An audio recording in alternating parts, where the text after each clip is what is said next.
Le temps file et emporte les hommes. Ainsi coule le fleuve et jamais ne s'arrête.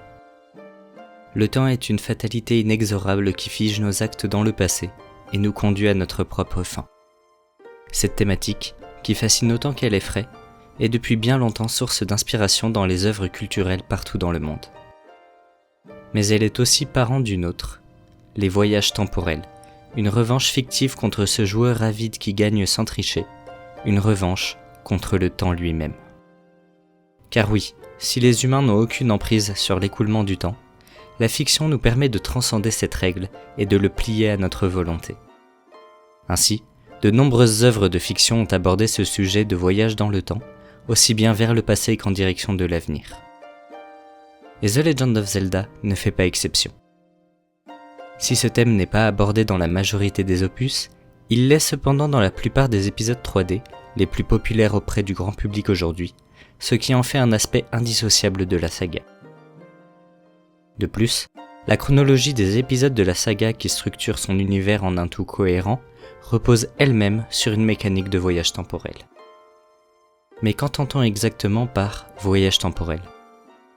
Lorsque l'on parle de voyage dans le temps, on fait référence à un ou plusieurs individus ou objets qui, par un moyen ou un autre, parviennent à transcender le cours du temps pour revenir dans un passé plus ou moins lointain ou pour voyager vers l'avenir. Et bien sûr, ces voyages temporels ne sont pas sans conséquences, car modifier le passé ou connaître l'avenir a généralement des conséquences plus ou moins grandes sur le présent. Mais selon quelle modalité ?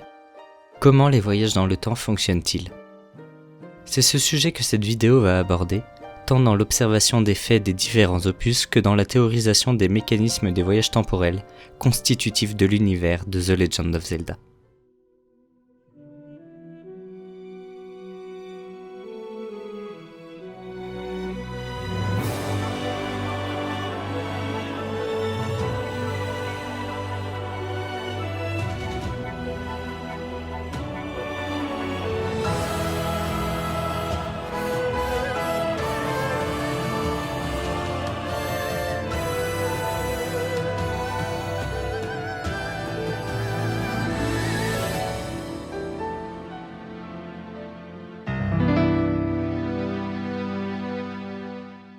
Quatrième opus de la série, The Legend of Zelda Ocarina of Time possède, jusque dans son nom, une relation au temps. Cependant, ce n'est pas l'Ocarina du Temps que Link, le héros du temps, va utiliser pour transcender les âges, mais l'épée de légende, la lame purificatrice forgée par la déesse, qui a le pouvoir de combattre le mal. Tout d'abord, il faut noter que lorsque Link, enfant, retire l'épée de légende de son piédestal, il sommeille pendant 7 années, jusqu'à être un jeune adulte capable de la manier. Le héros n'effectue alors pas là un voyage dans le temps à proprement parler, bien que cette période passe instantanément pour lui, mais il se réveille au bout de plusieurs années dans un monde qui a évolué durant tout ce temps. Cependant, lorsque le héros du temps replace l'épée dans son piédestal, il est ramené 7 ans en arrière et redevient alors un jeune garçon. La particularité de ce voyage temporel est que, contrairement à d'autres que nous verrons ensuite, celui-ci impacte également Link. Et alors, comment fonctionne ce voyage temporel ? On pourrait d'abord penser à une simple inversion du temps, qui rembobinerait jusqu'à 7 ans en arrière au moment où Link s'est emparé de l'épée de légende, mais si tel était le cas, alors quand ce dernier reviendrait à nouveau à l'âge adulte, les actions qu'il avait effectuées la première fois en tant qu'adulte ne devraient plus exister. Or, elles sont toujours bel et bien présentes. Par exemple, si Link fait un donjon à l'âge adulte, revient dans le passé et y apporte une modification, puis retourne à l'âge adulte, le donjon sera toujours fait, son accomplissement ne sera pas annulé. Cette réflexion va alors m'amener à proposer 2 modèles concernant le temps dans The Legend of Zelda. Le premier est que celui-ci est solide, pas dans le sens de palpable bien sûr, mais dans le sens que le temps est résistant au changement. Le deuxième modèle, qui va nous permettre de visualiser en 3 dimensions la ligne du temps, est le modèle d'une structure en spirale. Le temps progresse de bas en haut, et l'écart vertical entre 2 points verticalement consécutifs représente le temps qui sépare les 2 époques relatives au voyage temporel. Dans le cas d'Ocarina of Time, nous avons donc un écart de 7 années. On l'a dit, lorsque Link enfant retire l'épée de son piédestal, il sommeille pendant 7 ans. Mais lorsque Link adulte replante l'épée dans son socle, il n'effectue pas un retour en arrière car cela annulerait les actions qu'il effectuait en tant qu'adulte. Non, au lieu de ça, Link voyage directement vers le passé, au moment où il avait retiré l'épée de légende la fois précédente, redevenant un enfant, et ce sans annuler l'avenir qu'il quitte. Ensuite, les modifications que Link apporte au passé vont modifier le futur, et c'est là qu'entre en jeu le premier modèle que j'ai cité, celui du temps solide. Le temps étant résistant au changement, ce dernier va se réécrire pour correspondre aux changements effectués dans le passé, mais uniquement en des points spécifiques, afin de limiter au maximum les modifications sur le futur déjà écrit. Cette théorie, qui limite alors l'effet papillon, qui consiste en de grandes conséquences à partir d'un fait simple, permet d'expliquer le peu de changements que l'on peut observer dans les jeux dans le présent, avant et après une modification dans le passé. Cependant, une question subsiste, le cas du chant des tempêtes.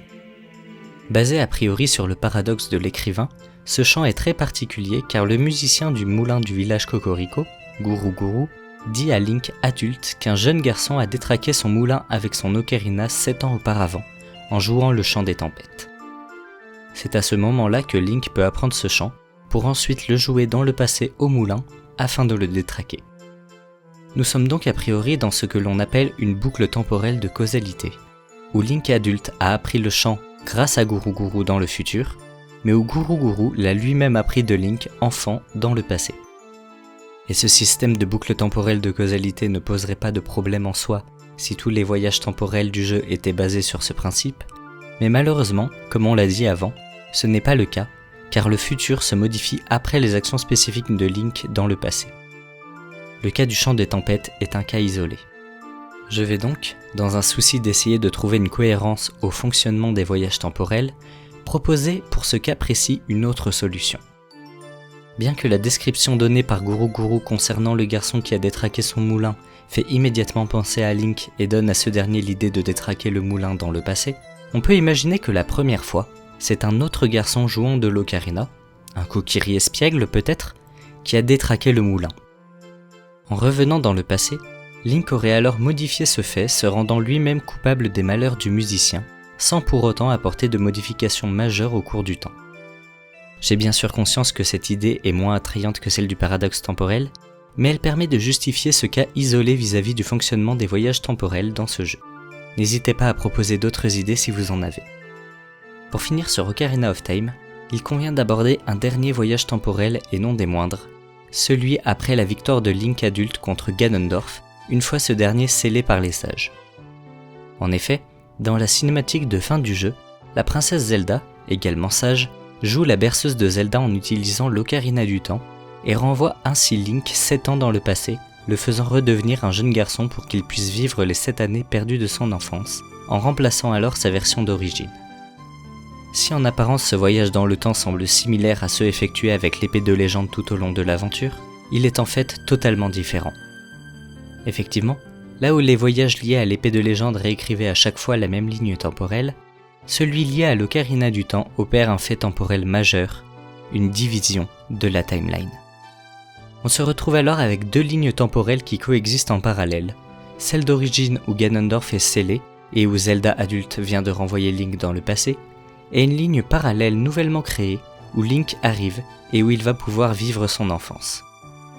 La première, communément appelée la timeline de l'âge adulte, va mener aux événements de The Wind Waker, Phantom Hourglass et Spirit Tracks, tandis que la seconde va mener aux événements de Majora's Mask, Twilight Princess et Forces Adventures.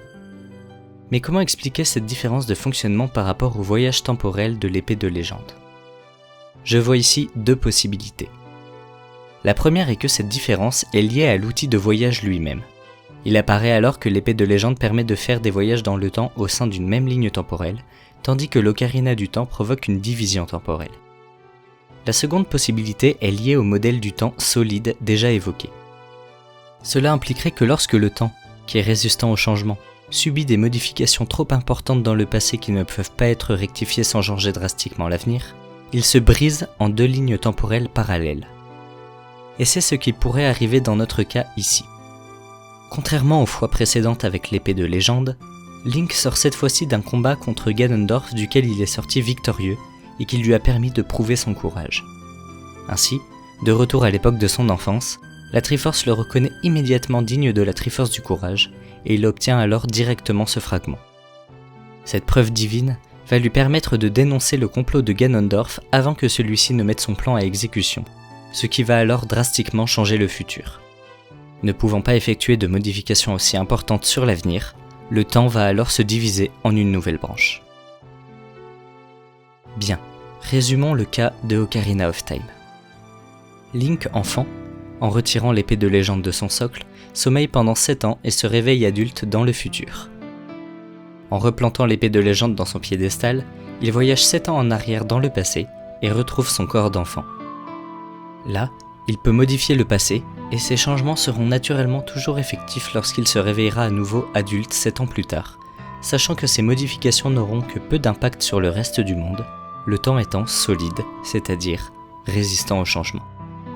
Pour le cas du chant des tempêtes, la proposition est que la première fois, ce n'est pas Link mais un autre garçon jouant de l'ocarina qui a détraqué le moulin du village Cocorico, permettant à Link d'apprendre le chant et d'ensuite détraquer à son tour le moulin en revenant dans le passé.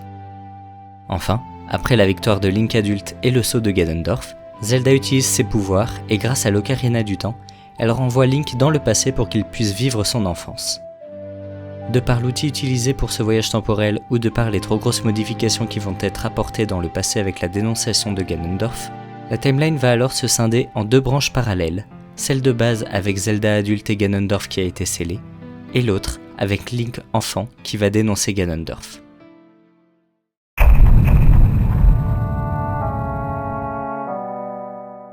Dans The Legend of Zelda Majora's Mask, suite directe de Ocarina of Time dans la timeline de Link enfant, le gameplay dans sa globalité repose sur une mécanique de voyage dans le temps. Dans ce jeu, le jeune Link se retrouve dans un monde mystérieux différent de celui d'Hyrule, Termina. Là, une lune gigantesque menace de s'écraser, ce qui provoquerait la fin du monde. Link a alors exactement 3 jours pour parvenir à le sauver.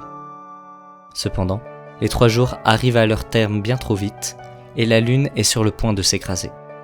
Le héros se souvient alors du chant du temps que lui a transmis la jeune princesse Zelda avec l'ocarina du temps avant son départ d'Hyrule après qu'il ait dénoncé Ganondorf. Il joue donc ce chant avec son instrument et revient 3 jours en arrière, à l'aube du premier jour de son arrivée à Termina. Ce voyage temporel, qui va permettre à Link d'éviter la fin du monde autant de fois qu'il le souhaite, est très différent de celui de Ocarina of Time.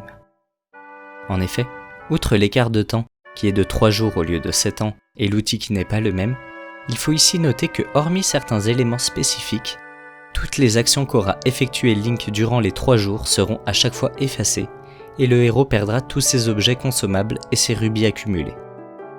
Nous sommes donc ici visiblement sur un voyage dans le temps de type rembobinage, où le cours du temps s'inverse jusqu'à l'aube du premier jour.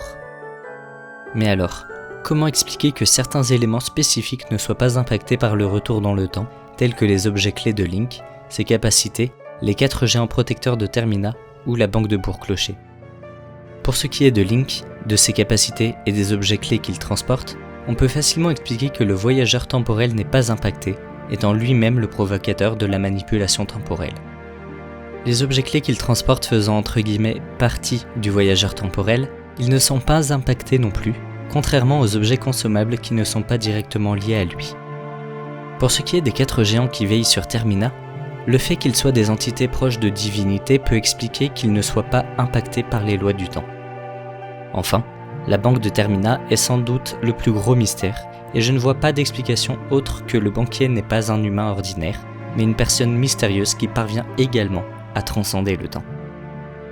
Une possibilité autre que celle du rembobinage est celle de la division temporelle, comme à la fin de Ocarina of Time. À chaque retour dans le passé, Link quitterait donc la timeline dans laquelle il se trouve pour arriver dans une timeline nouvellement créée. Après tout, l'instrument utilisé est le même que lors de la division temporelle à la fin du précédent jeu, bien que cela ne l'explique pas forcément. Mais si l'on part du principe que la division temporelle a lieu à cause de trop grosses modifications dans le passé qui empêchent le temps de réparer le futur, alors peut-être que les modifications que Link va apporter à Termina à chaque fois qu'il remonte le temps sont trop importantes pour rester sur la même ligne temporelle. Néanmoins, ce n'est pas nécessairement le cas dans le jeu, où Link peut en soi remonter le temps quand il le souhaite, même sans avoir opéré de modifications majeures. Pour résumer le voyage temporel dans Majora's Mask, il est donc probable que nous ayons affaire à un rembobinage du temps qui annule tous les événements qui se sont déroulés durant les 3 jours, à l'exception de certains éléments spécifiques comme le voyageur temporel, les géants protecteurs ou la banque. Dans ce cas, Link réécrit à chaque fois l'histoire et il ne reste aucune trace des précédentes itérations des 3 jours.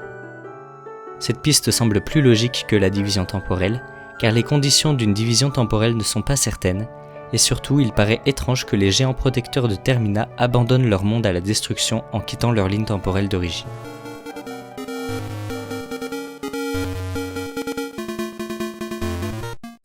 The Legend of Zelda Oracle of Ages est le seul jeu 2D en vue du dessus, et le seul jeu faisant partie officiellement de la timeline de la défaite à utiliser une mécanique de voyage dans le temps. Là où Link, dans The Legend of Zelda Oracle of Seasons, pouvait influencer les saisons, il peut dans Oracle of Ages jouer avec le temps, d'abord uniquement avec des portails temporels, puis petit à petit de manière de plus en plus libre avec les chants de la harpe des âges, appartenant à l'oracle des âges Nayru. Le héros va ainsi pouvoir voyager entre 2 époques, le présent et le passé 400 ans en arrière. C'est jusqu'alors les plus grands sauts dans le temps proposés dans la saga. Mais ces voyages dans le temps, comment fonctionnent-ils par rapport à ceux des précédents opus ? Tout d'abord, il faut noter que les voyages temporels dans cet épisode n'impactent pas Link. En effet, celui-ci arrive dans le passé exactement le même que quand il a quitté le présent. De toute manière, si le voyage dans le temps impactait Link et que son corps remontait également le temps, il ne pourrait pas remonter jusqu'à 400 ans en arrière avant sa propre naissance. Il peut également dans ce jeu revenir à son époque d'origine, donc voyager à nouveau vers le présent. Un autre fait qu'il convient de prendre en compte, c'est que les actions que Link effectue dans le présent ne sont pas effacées lorsque ce dernier voyage vers le passé puis qu'il revient ensuite à son époque. Nous ne sommes donc pas confrontés à un voyage temporel de type rembobinage du temps comme c'est visiblement le cas dans Majora's Mask, mais plutôt à un voyage temporel similaire à celui de Ocarina of Time, bien que Link ne soit ce coup-ci pas affecté et que l'outil de voyage temporel soit différent. Le modèle du temps solide intervient à nouveau ici, puisque les actions de Link dans le passé ont des conséquences spécifiques dans le présent, sans pour autant le modifier drastiquement. Le temps répare les anomalies en apportant le moins de modifications possibles à l'histoire déjà écrite. C'est par exemple le cas lorsque Link sauve l'arbre Bojo dans le passé. Sa version dans le présent est remplacée par sa version logique qui découle du passé modifié, mais ce n'est pas tout le présent qui est modifié, seulement ce point spécifique. Enfin, le voyage dans le temps dans ce jeu présente une autre particularité par rapport à celui de Ocarina of Time, c'est que les modifications apportées au passé sont progressives, c'est-à-dire que le temps ne répare pas instantanément l'histoire lorsqu'une modification est faite dans le passé. Reprenons notre exemple de l'arbre Bojo. Dans le présent, l'arbre Bojo sent qu'elle est attaquée dans le passé par les monstres de la sorcière Veyran qui a voyagé dans le temps. Les modifications du passé ne sont donc pas instantanées, mais elles créent une sorte de discontinuité qui se ressent dans l'avenir, jusqu'à ce que cet avenir soit définitivement modifié. Link voyage donc vers le passé via un portail temporel, élimine les monstres et sauve ainsi l'arbre Bojo du passé. Puis il revient dans le présent et retrouve l'arbre Bojo, qui pendant quelques courts instants n'est pas encore celle qui a été sauvée, puis qui très vite est remplacée par l'arbre Bojo sauvé, le temps ayant finalement corrigé les anomalies de l'histoire. On remarque donc dans ce cas de figure un temps de latence entre les modifications dans le passé et leur impact dans l'avenir, comme si le voyage temporel de Link pour revenir dans le présent était plus rapide que le temps lui-même.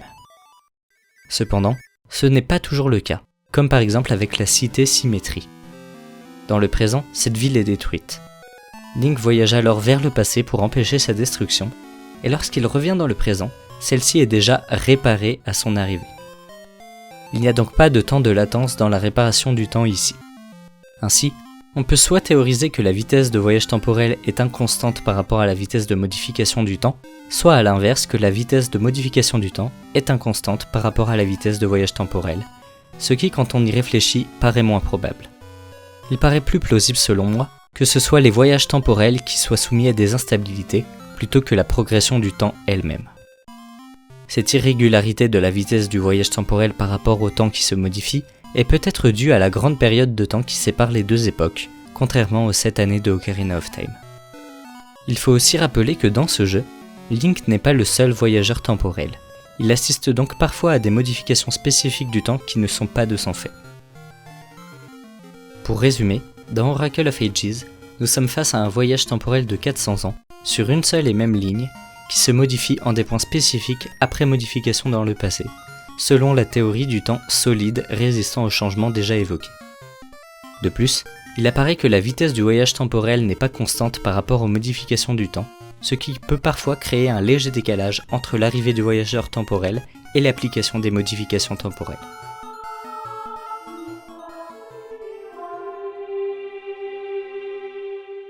Nous arrivons à The Legend of Zelda Twilight Princess, sorti à l'origine en 2006 sur GameCube et Wii.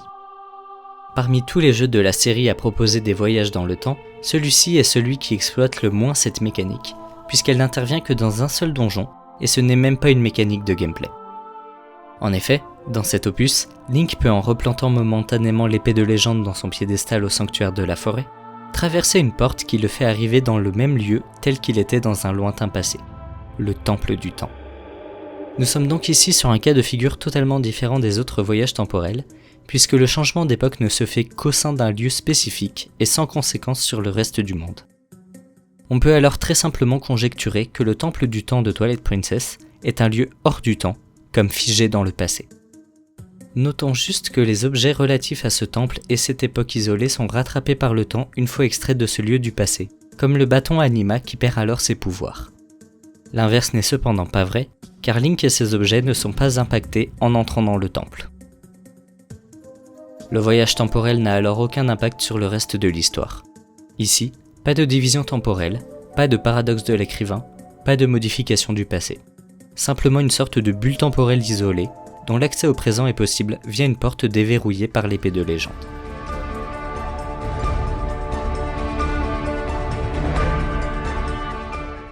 Vous l'aurez compris jusqu'à présent, les voyages dans le temps sont des événements complexes aux multiples particularités, fonctionnements et conséquences, qui peuvent parfois varier selon les cas.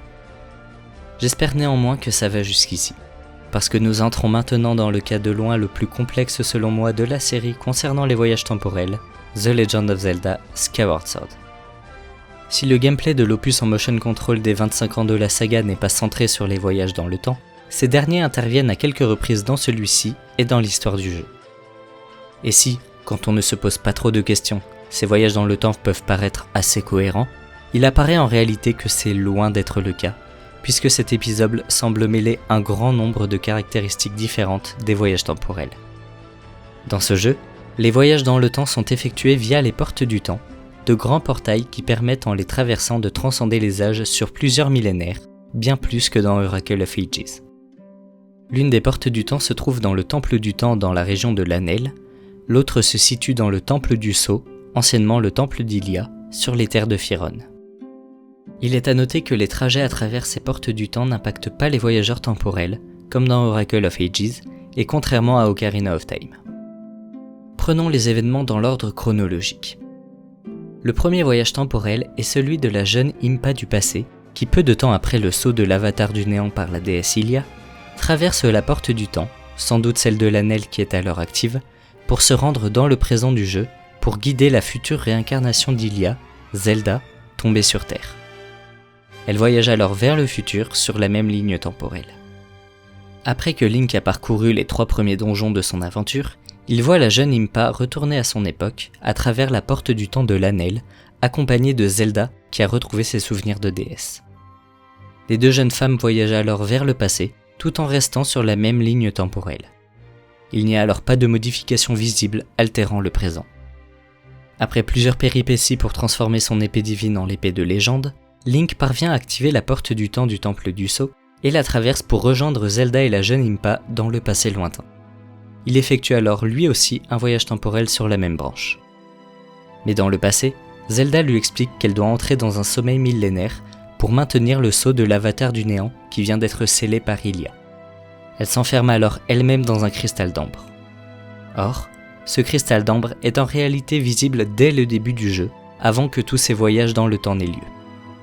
On peut alors au premier abord, de manière évidente, penser que nous sommes là face à un voyage temporel de type boucle temporelle de causalité, basé sur le paradoxe de l'écrivain.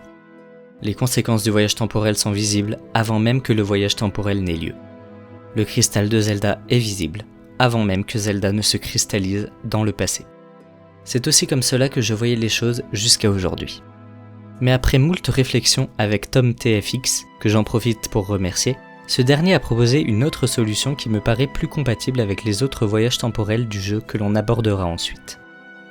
En voyageant dans le passé et en s'y cristallisant, Zelda a modifié l'avenir avec un cristal la renfermant dans le temple du sceau. Les souvenirs des personnes ont par conséquent aussi été modifiés, comme ceux de Link, qui se rappelle alors avoir toujours vu un cristal dans le temple du sceau, avant même que Zelda ne voyage vers le passé. C'est donc une boucle temporelle de causalité du point de vue de Link, et donc du joueur, mais pas du point de vue de Zelda, qui est la cause de la modification dans le passé. Reprenons notre chronologie. Une fois Zelda enfermée dans son cristal dans le passé, Link retourne dans son présent, où Zelda est toujours en sommeil. Dans sa quête de la Triforce pour anéantir définitivement l'avatar du néant, il est amené à devoir récupérer une graine de l'arbre de vie dans le présent, pour la planter dans le passé, afin de récupérer un fruit de l'arbre dans le présent qui aurait eu des millénaires pour se développer. Cet arbre de vie n'étant pas visible dès le début du jeu dans le temple du sceau, cela n'apparaît pas comme une boucle temporelle de causalité. Du moins, c'est en tout cas le cas pour Link, qui a voyagé dans le temps avec la graine, voyage qui est à l'origine de la modification dans le passé, qu'est la plantation de la graine dans le temple d'Hylia. Mais prenons le cas de Ergo. Quand Link retourne dans le présent après avoir planté la graine dans le passé, il retrouve l'arbre de vie adulte, ainsi que Ergo, qui dit trouver cet arbre majestueux, et le définit comme le symbole du temple du sceau. On constate alors que les souvenirs de Ergo ont été modifiés.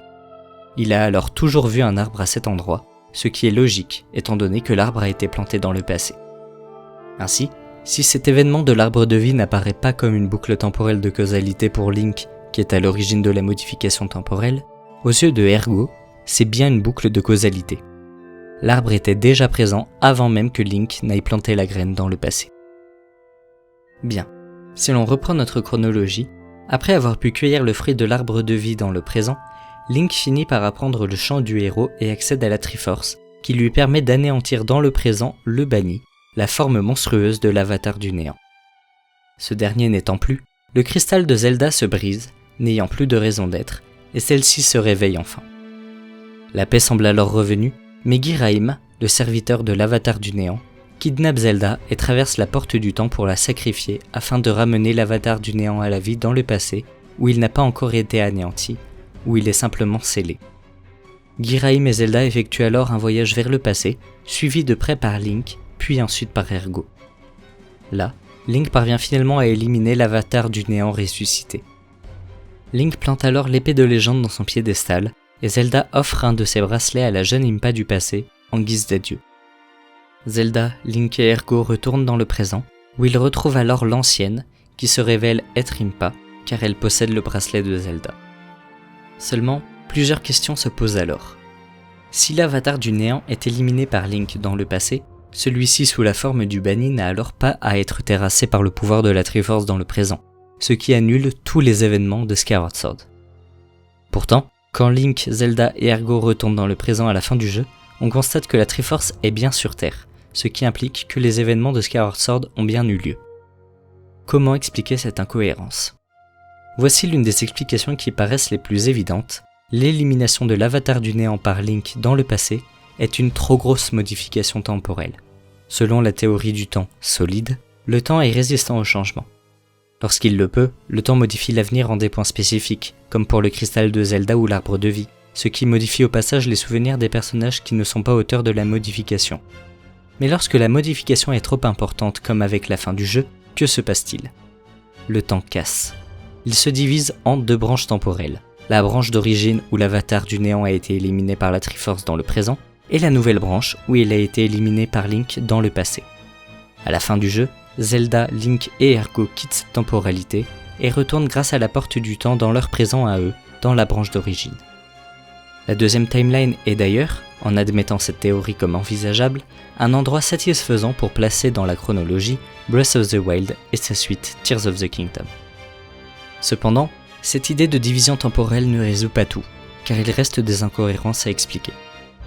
La première, quid de l'épée de légende ?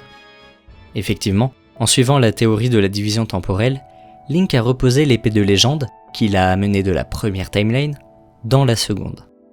Il devrait donc exister pour toujours 2 épées dans la nouvelle timeline, l'épée divine toujours dans le ciel et l'épée de légende déposée par Link dans le temple d'Hylia. Or, on la retrouve au même endroit à leur retour dans la timeline d'origine. Pour ce cas, je vais émettre une supposition. L'épée de légende déposée par Link dans la seconde timeline l'a suivie jusque dans la première à son retour dans le présent à la toute fin du jeu. Cette idée peut paraître étrange, mais elle permet d'expliquer le problème de l'épée de légende, et pour cela je me base sur une citation de Zelda dans Breath of the Wild, lors de la cérémonie antique de bénédiction de Link, son chevalier servant. Elle énonce alors 2 choses. L'âme du héros et l'épée de la destinée ne font qu'un, et l'âme de pureté, venue de l'aube des temps, gardienne sacrée d'Hyrule et compagne éternelle du héros, reçoit la bénédiction de la déesse Hylia. Fidèle, intemporelle, ne quitte jamais le flanc du héros. Pour paraphraser, l'épée de légende ne peut définitivement quitter le héros.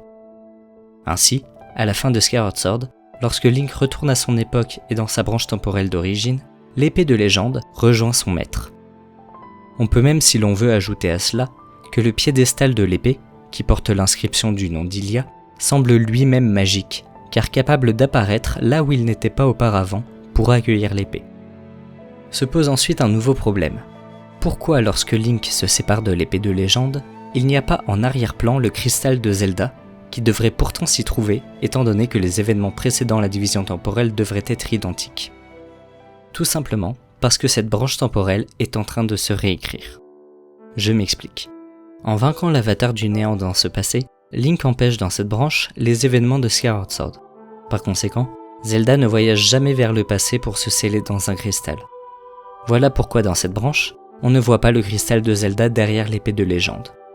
Le temps, ne pouvant modifier en des points spécifiques la timeline d'origine, a intégralement remplacé les événements dans une copie de cette dernière.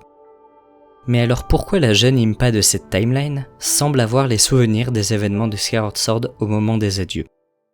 Ma théorie est que si elle les a, c'est parce qu'au moment de la division des timelines, c'est une copie exacte de la ligne temporelle d'origine qui s'est effectuée. Et cette copie, on vient de le dire, est en train d'être modifiée en annulant les événements de Skyward Sword avec un temps de latence, comme on l'a vu dans Oracle of Ages. Il est donc probable que cette jeune Impa oublie les événements de Skyward Sword et toute son aventure avec Zelda peu de temps après le départ de cette dernière, de Link et de Ergo, ne gardant en souvenir que les événements de la fin du jeu dans la nouvelle timeline, ainsi que le bracelet de Zelda. Se pose donc encore un nouveau problème. Comment est-ce possible que la vieille Impa de la timeline d'origine où retournent Link, Zelda et Ergo possède le bracelet, alors que Zelda l'a donné à la jeune Impa de l'autre timeline? À nouveau, ce n'est qu'une supposition, mais je me dis que le voyage entre les différentes timelines étant visiblement possible, la jeune Impa de la seconde timeline a peut-être voyagé un court instant vers la timeline d'origine pour transmettre le bracelet à la jeune Impa de cette dernière, qui va garder les souvenirs des événements vécus en compagnie de Zelda dans Skyward Sword. Après cela, la porte du temps est définitivement détruite, et la jeune Impa de la timeline d'origine vieillit jusqu'aux événements de Skyward Sword, avec le bracelet. Mais je vous l'accorde, c'est beaucoup de suppositions tout ça. Et si l'idée de base d'une division temporelle à la fin du jeu est séduisante, elle pose quand même beaucoup de soucis résolvables uniquement par des suppositions bancales, comme celles que j'ai énoncées pour l'épée de légende, ou encore plus pour le bracelet d'Impa. Je vais donc proposer une solution alternative, issue d'une longue réflexion avec Tom TFX, que je remercie à nouveau. L'idée serait que le retour de Ghirahim et Zelda dans le temps à la fin du jeu ne provoque pas de division de la timeline. Il faut alors voir les modifications temporelles comme des vagues. Chaque voyage dans le temps provoque une vague de modifications sur la branche qui se propage progressivement. Ainsi, en traversant la porte du temps avec Zelda, Ghirahim initie un monde où l'avatar du néant est ressuscité, ce qui empêche les événements de Skyward Sword. Cette modification temporelle n'annule pas le présent immédiatement, car comme on l'a vu avec Oracle of Ages, le temps se modifie progressivement, pas instantanément. C'est cette vague de modification initiée qui fera qu'à la fin du jeu, Link, qui n'est pas auteur de la modification temporelle, ne verra pas le cristal de Zelda au fond du temple d'Hylia. Mais revenons un peu en arrière avant la fin du jeu. La modification n'atteignant pas le présent immédiatement, Link peut sans problème traverser la porte du temps pour suivre Ghirahim et Zelda, suivi ensuite par Ergo. Dans le passé, Link parvient donc à détruire l'avatar du néant ramené à la vie sous sa forme humaine, et c'est là que c'est particulier. L'idée de la division temporelle à la fin de Skyward Sword résulte de l'idée que l'avatar du néant est définitivement éliminé par Link à la fin du jeu. Mais est-ce vraiment le cas ? À la fin de son combat, le résidu de son esprit est absorbé dans l'épée de légende, et Faye dit à Link « Le sceau est refermé ». Qu'est-ce que cela veut dire ? Eh bien cela peut signifier que la menace de l'avatar du néant ressuscité a été écartée, mais qu'il n'a pas été définitivement anéanti. Le sceau est simplement refermé. Ainsi, les événements de Skyward Sword peuvent tout de même avoir lieu, et on reste sur une seule et même branche temporelle. D'ailleurs, Impa à la fin du jeu évoque bien la possibilité que le monstre puisse encore se réveiller. Bien, poursuivons ainsi. Le sceau de l'avatar du néant a été refermé par Link, celui-ci se sépare donc de l'épée de légende et de Faye. Pourquoi dans le passé et pas dans le présent d'où vient l'épée ? Très bonne question, je vous laisse me suggérer cela en commentaire. Toujours est-il que Link plante l'épée dans son piédestal magique dans le temple d'Hylia, et je rappelle qu'il ne voit alors pas le cristal de Zelda en arrière-plan, car quand il est arrivé dans le passé, c'est un avenir où l'avatar du néant était ressuscité qui était projeté, donc n'étant pas revenu dans le présent, il ne peut pas encore voir les conséquences de sa victoire contre le démon. Bref, l'épée de légende est replacée dans le passé, ce qui signifie qu'aux yeux de Link, qui est à l'origine de cette modification temporelle, l'épée n'était pas visible avant dans le temple du sceau, comme pour l'arbre de vie. Mais pour les autres personnages, cela va alors apparaître comme une boucle temporelle de causalité. Leurs souvenirs vont être modifiés, ils vont alors garder le souvenir de toujours avoir vu une épée de légende plantée dans le temple du sceau. Vous suivez toujours ? Il ne nous reste plus qu'à régler un paramètre, le bracelet que Zelda offre à la jeune Impa dans le passé. Eh bien, c'est simple, en offrant son bracelet, elle effectue une modification temporelle. À ses yeux, la vieille Impa n'avait pas le bracelet au début du jeu, étant donné qu'elle est à l'origine de la modification temporelle, mais les souvenirs de tous les autres personnages sont modifiés, dont ceux de Link et par extension du joueur. On a alors toujours le souvenir d'avoir vu la vieille Impa avec le bracelet. Et voilà, après cela, Link, Zelda et Ergo peuvent retourner à leur époque avec leurs souvenirs qui ont été modifiés ou non en fonction des auteurs des modifications, et avec l'avatar du néant, qui dans le présent a été détruit par la Triforce. Alors bien sûr, étant donné l'extrême complexité des voyages temporels dans ce jeu, et tous les paradoxes qui apparaissent, je ne vois actuellement pas comment proposer une solution logique sans apporter quelques suppositions. Que ce soit la théorie d'une division temporelle à la fin du jeu ou la théorie des modifications progressives par vague sur une seule et même branche, il y a des problèmes qui demandent des suppositions.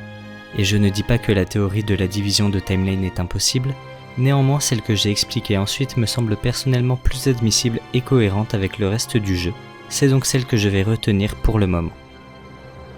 Bien, si vous pensiez que nous avions enfin terminé avec Skyward Sword, eh bien sachez qu'il nous reste un dernier point à aborder, mais rassurez-vous, rien de bien méchant cette fois. Je veux parler des chronolithes. Les chronolithes sont des pierres extraites par les robots antiques dans la région de l'Anel et qui permettent grâce à un choc de transformer une petite zone limitée qui les entoure en une version telle qu'elle était dans le passé. Cette modification n'est donc pas un voyage dans le temps à proprement parler, puisque les personnages issus du présent comme Link ne voyagent pas réellement vers une autre époque. Nous sommes plutôt sur un cas similaire au cas de Twilight Princess. Les chronolithes créent une bulle temporelle isolée qui n'a pas d'impact sur le présent. Allez, terminons avec Skyward Sword en résumant les voyages temporels dans ce jeu. Outre les chronolithes qui permettent de rendre à une zone très limitée son apparence passée, les voyages temporels dans ce jeu s'effectuent via les portes du temps. Ces portes relient le présent et un passé lointain de plusieurs milliers d'années sur la même branche temporelle, et chaque voyage par une de ces portes provoque une vague de changements qui se propage sur la ligne du temps de manière progressive. Les modifications sont alors apportées au temps, et les souvenirs des personnages sont alors modifiés, de telle sorte que ceux-ci ont le souvenir de toujours avoir vu ces modifications, excepté pour les personnes à l'origine de la modification temporelle.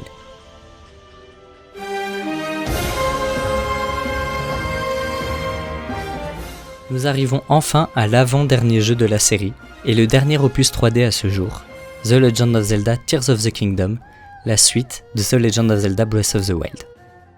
Et rassurez-vous, a priori les voyages temporels sont dans ce jeu, sorti sur Nintendo Switch en 2023, beaucoup plus simples. Tout d'abord, parlons du pouvoir rétrospective que peut utiliser Link durant son aventure.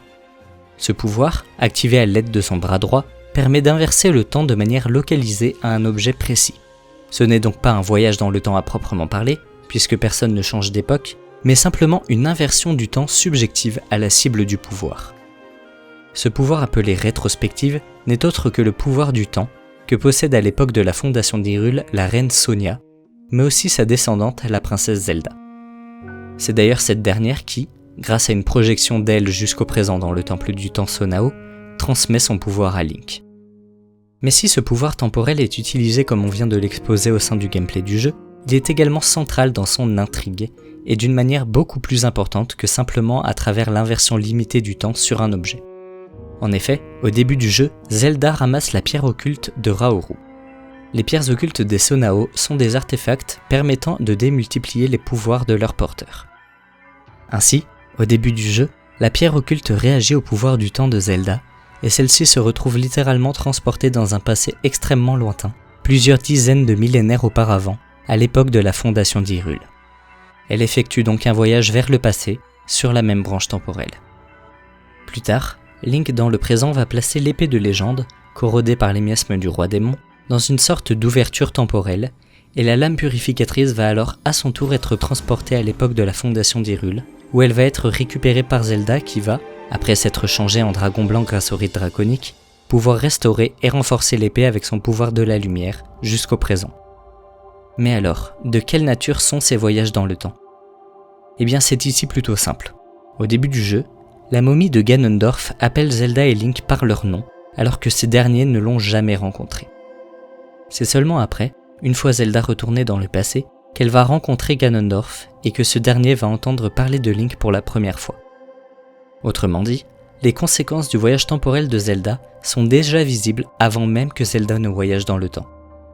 Oui, nous sommes bien ici sur une boucle temporelle de causalité basée sur le paradoxe de l'écrivain. Il existe donc en réalité deux mêmes princesses Zelda entre le moment de sa naissance et le moment où elle remonte le temps. Sa version humaine qui vit les événements de Breath of the Wild et du début de Tears of the Kingdom, et sa version de dragon blanc présent depuis des dizaines de milliers d'années, caché dans le ciel d'Hyrule. Il en va de même pour l'épée de légende, qui entre son arrivée dans le passé et son voyage dans le temps dans le présent, existe deux fois.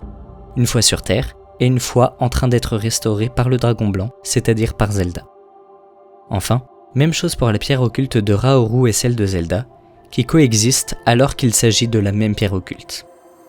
Cependant, ces boucles de causalité semblent différer des autres évoquées jusqu'à présent dans les autres jeux, puisqu'ici, Zelda semble également incluse dans la boucle de causalité, alors que c'est elle qui est à l'origine des modifications temporelles. Pourquoi cette différence ? Le plus probable selon moi est que cela est dû au mode de voyage dans le temps, qui n'est pas lié à une porte ou un objet en particulier, mais directement au pouvoir du temps lui-même. Ainsi, les modalités de changement temporel dépendent du moyen de voyage temporel lui-même. Tous les moyens de voyager dans le temps ne provoquent pas les mêmes impacts temporels. Il est à noter par ailleurs que si jusqu'ici c'étaient les voyageurs temporels qui choisissaient de traverser le temps, dans Tears of the Kingdom, le pouvoir du temps via la pierre occulte semble s'activer de son propre chef, étant donné que Zelda est transportée dans le passé sans le vouloir, et qu'elle ne semble pas elle-même appeler l'épée de légende volontairement. Le pouvoir du temps est donc visiblement plus ou moins autonome, au service du destin. Pour résumer rapidement, dans Tears of the Kingdom, c'est le pouvoir du temps de Zelda lui-même qui permet les voyages temporels, et ceux de son propre chef, sans que Zelda n'en ait consciemment la volonté. Outre le pouvoir limité d'inverser le cours du temps d'un objet localisé, il permet grâce à la pierre occulte de transcender les âges selon la modalité d'une boucle de causalité.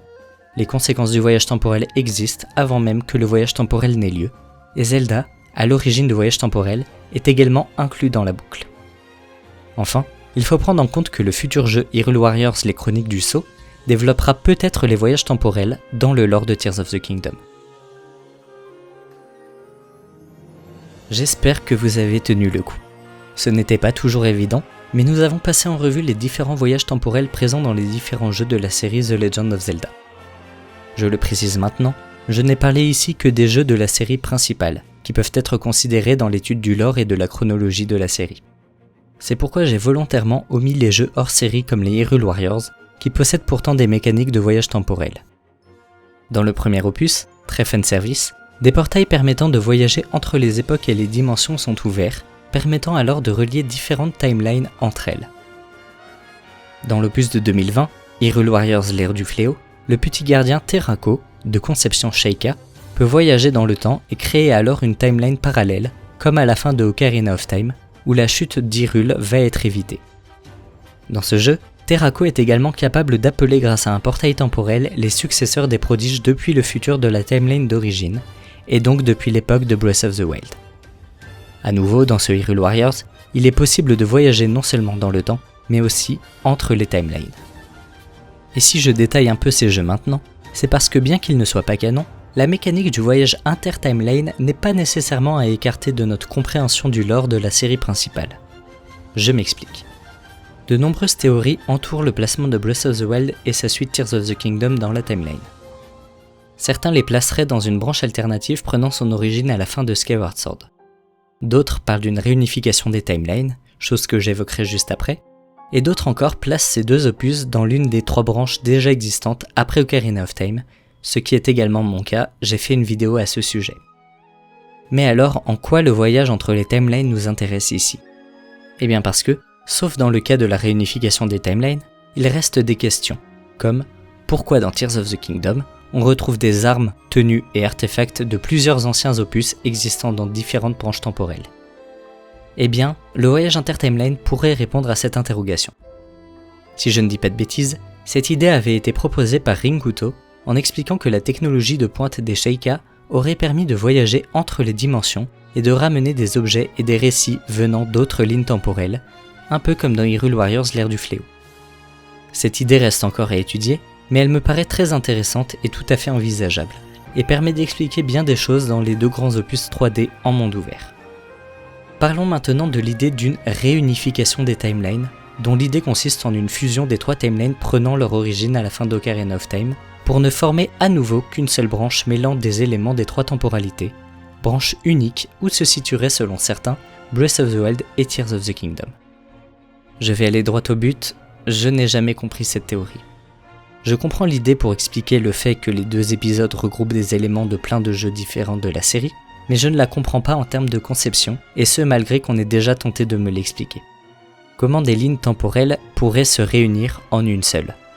Si la division temporelle est logique comme on l'a vu avec Ocarina of Time, comment expliquer un phénomène de réunification ? Tout d'abord, qu'est-ce qui serait capable de provoquer un tel phénomène, hormis peut-être une intervention divine hasardeuse ou une utilisation de la Triforce tout aussi hasardeuse ? Mais surtout, comment physiquement ce phénomène se déroulerait-il ? Comment 3 mondes différents fusionneraient ? Je vais à nouveau citer Rinkuto en reprenant un exemple qu'il a je crois utilisé pour évoquer le même cas.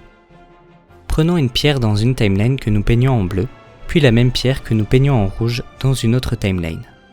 À la réunification des timelines, que se passe-t-il ? La pierre finale est-elle rouge ?